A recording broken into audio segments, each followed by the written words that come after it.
You are listening to Western Iowa's information leader, KCIM. I'm Nathan Cones, here with your midday news for Tuesday, January 23rd, 2024. The Carroll City Council approved a professional services agreement with JEO Consulting Group for a $4.5 million project to improve stormwater drainage along Southgate Road during last night's meeting. The issue first came to the city's attention after several residents complained of standing water in their yards following heavy precipitation. Officials hired JEO last summer to design drainage improvements for the neighborhoods near Rolling Hills Park. Public Works Director Randy Krall says staff is recommending an expanded project now to save work in the future. During design of the storm sewer project on Southgate Road, it was determined that the storm sewer would have to be constructed under the street paving. And that was due to major utility conflicts in the public right-of-way. So that required significant removal and replacement of pavement on both Southgate Road and Southdale Drive. I've tried to illustrate the proposed paving replacement. It appears to be much more than half of the current paving would need to be removed and replaced for storm sewer construction only. So that, I think, gives you the opportunity to consider complete replacement of paving. The council has four options. They could pass on the project, remove and replace just the mains, remove and replace mains and services, or replace the services only. The options range in estimated cost from $4.29 million on the low end to $4.99 million on the high end. Krall notes the mains are in good condition. Okay, we have reviewed the sanitary sewer. It is in good condition. It's not in need of replacement. And if it ever would need repair, the current technology in lining is a good candidate for this project. The water main, we reviewed our maintenance history on it and have concluded that it doesn't necessarily need replacement at this time either. Wouldn't recommend it. The saving grace with the water line is that it's not under the paving. So if there is something that needs to be repaired or replaced in any point in the water main, at least it's not under new paving. However, Krall says they do not have any information on the condition of service lines, and half of sanitary sewer and water services would need to be replaced with this project. Several council members balked at the high price tag associated with the work, and Ward 2 Councilman Jason Atherton questioned the project's necessity. I mean, are people's yards flooding or basements flooding? Or We have not had any property damage reported from the flooding. Because, I mean, $4.5 million for some, like, we can tile and things like that. Is there an option to, like, tile this out, even if the city pays to tile this out so that it doesn't flood? And I know the creek is right there, and, I mean, we have the 100-year floods and stuff of that nature. Has that been looked at, is to tile that out so that that water does not fill up there?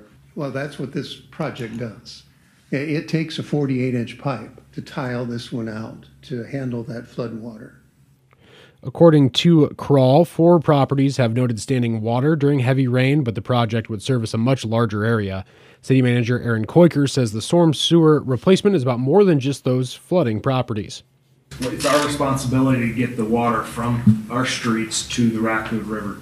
Mm-hmm. And so it's our obligation to have that storm sewer that functions, and that's functioning for a number of houses. It's not just those 2. Now, it benefits those 4 lots probably more, but it's the city's obligation to get that stormwater out of there. It's also the reason why we have a stormwater utility. The council voted 4-1, Atherton being the sole nay vote, to approve the JEO contract amendment to move forward with repaving, storm sewer replacement, and service line replacement for $4.525 million. Ward 3 Councilman Kyle Bauer was not present in last night's meeting. Design fees for the project now total $326,780. The Catholic Charities of the Diocese of Sioux City invites residents of Carroll and the surrounding communities to register for an upcoming suicide support group in Carroll. The program begins on Tuesday, February 20th, with a total of 6 meetings held every Tuesday through March 26th at their office at 409 West 7th Street. The group is open to individuals aged 18 and older who have lost a family member or friend to suicide more than 30 days ago. Tina Landers, LMSW, will lead the sessions, emphasizing the importance of finding hope and support amid the challenges of grief and loss.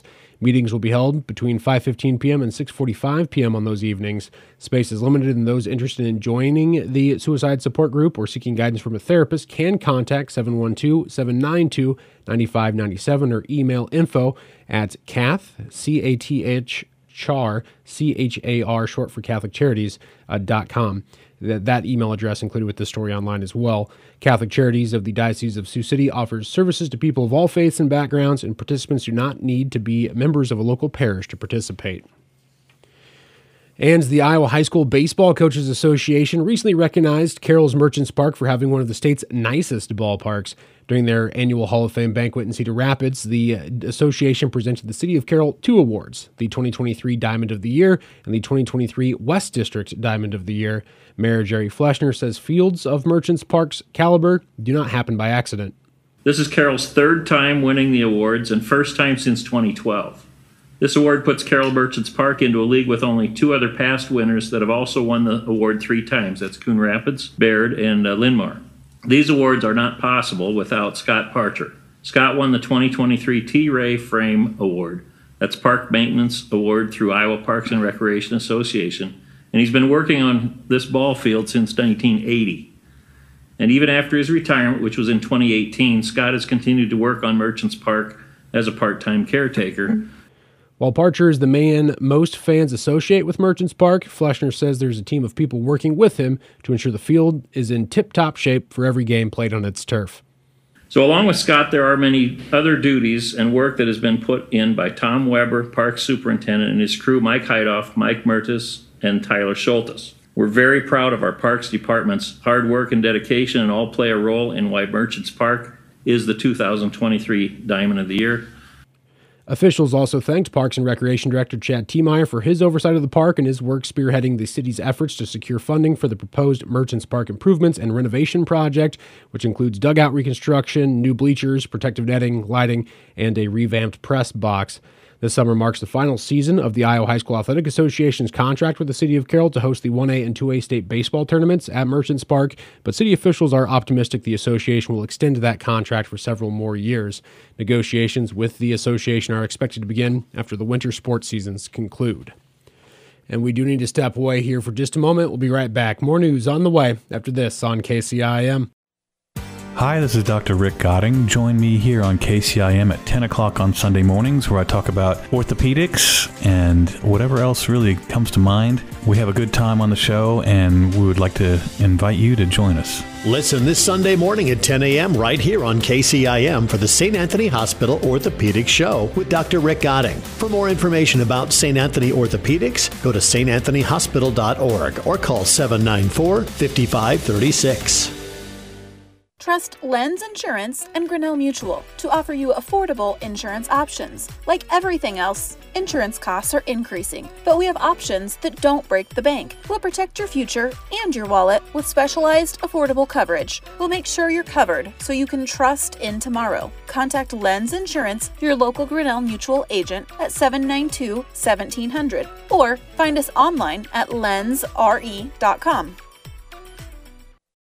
Welcome back to KCIM's Midday News. I'm Nathan Cones reporting. A Carroll man convicted last month for stabbing a Carroll bar owner multiple times in the head and neck has filed a motion requesting a new trial.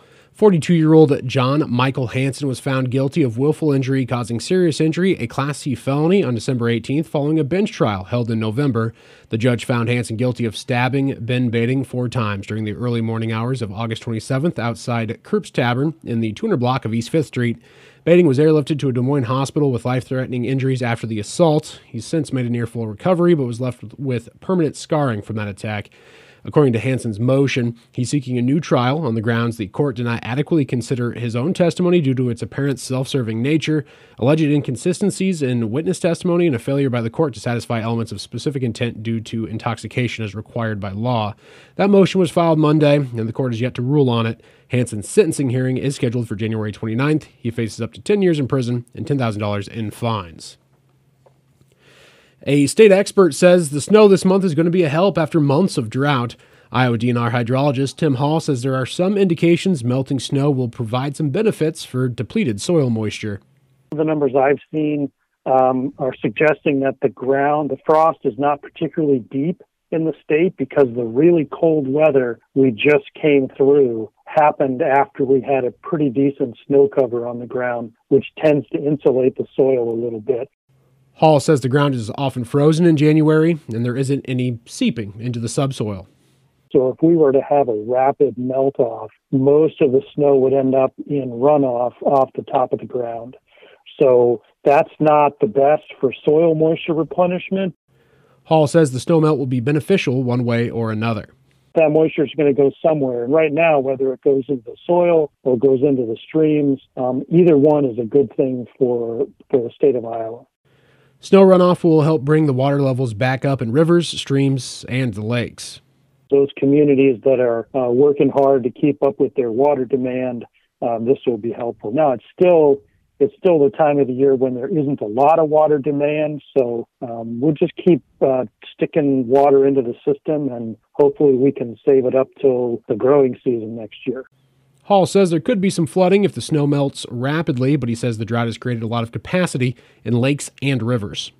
If you recall, about a year ago, we were sitting on record snowpack in Minnesota and Wisconsin, and that snow melted off, and we had flooding on the Mississippi River in late spring of last year. But because the overall Midwest has been so dry, that flooding came and went, and the Mississippi River was back in low flow conditions by summer. Hall says that flooding could happen this year in Iowa if the runoff happens very quickly. And that is going to be wrapping up your KCIM Midday News. For these stories and many more, be sure to check us out online by following us on Facebook and X, on the web at 1380kcim.com, or through the KCIM Broadcasting mobile app. I'm Nathan Cohns reporting.